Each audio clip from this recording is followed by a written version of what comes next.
What is that, Buttercup? So, typically we do tarot readings or we talk about energy healing, shamanic healing, Reiki healing, all the things. But today I want to talk a little bit about the astrology that's at play.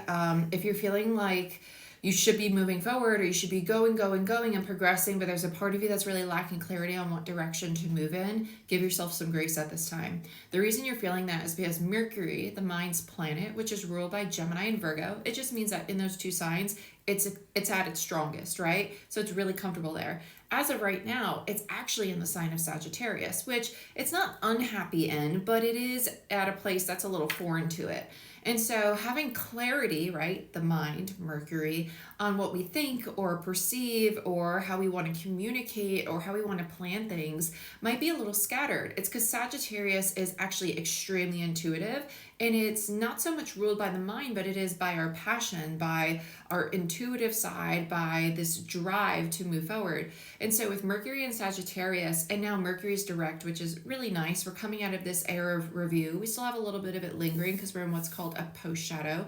But with Sagittarius being where Mercury is currently hanging out, it helps us start our new year off with learning to give ourselves a break, right? So this brings me into a big aspect that came into play yesterday, which is Mars in Capricorn. So Mars is ruled by Aries, and it's the sign of, it's known to be the masculine, right? It's about passion and drive. It gets the bad rep of like anger and like destruction, but actually Mars is very creative. It's very sexual. It's very passionate. It's very ambitious. It's great for manifesting. It's great for moving forward. Every planet's going to have a good and a bad, like a dark and a light duality. So don't allow anybody to fearmonger you into thinking one's really amazing and one's really challenging. They all have very beneficial and not so easy aspects to them, okay? Just like humans. Um, and so with Mars, the planet of drive, ambition, and all this creative energy, in the sign of Capricorn, which is also very masculine in nature, we're in this state of wanting to build, wanting to move forward, having a lot of drive, having a lot of dedication to do it. But on the other hand, with Mercury hanging out in Sagittarius, it's kind of like you might feel like, I have all this drive, I have all this energy, but I just like feel like something's off. Nothing's off. It's a lot of masculine energy, and the universe with that Sagittarius Mercury energy is challenging you to be able to have that ambition, have that drive, but also have that grace, have that awareness of how to pause and come home to yourself and just kind of slow down a little bit.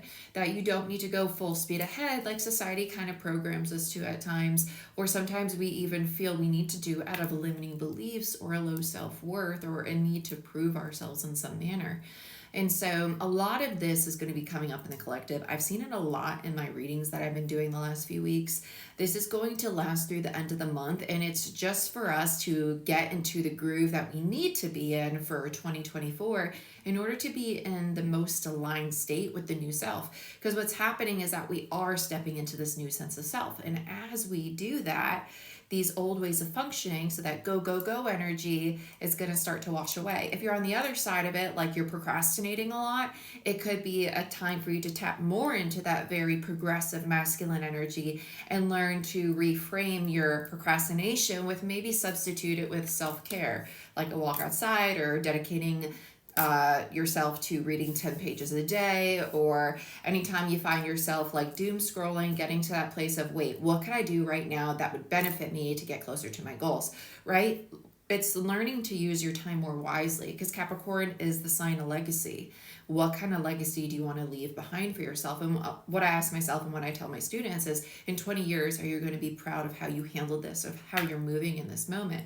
And when you start to ask yourself questions like that, you start to move and you start to come into deeper alignment with your sense of integrity, right? So just be mindful of that. If you want any help or you want guidance on your journey, check out my website. I am a spiritual mentor. I am a certified life coach and spiritual shamanic life coach as well.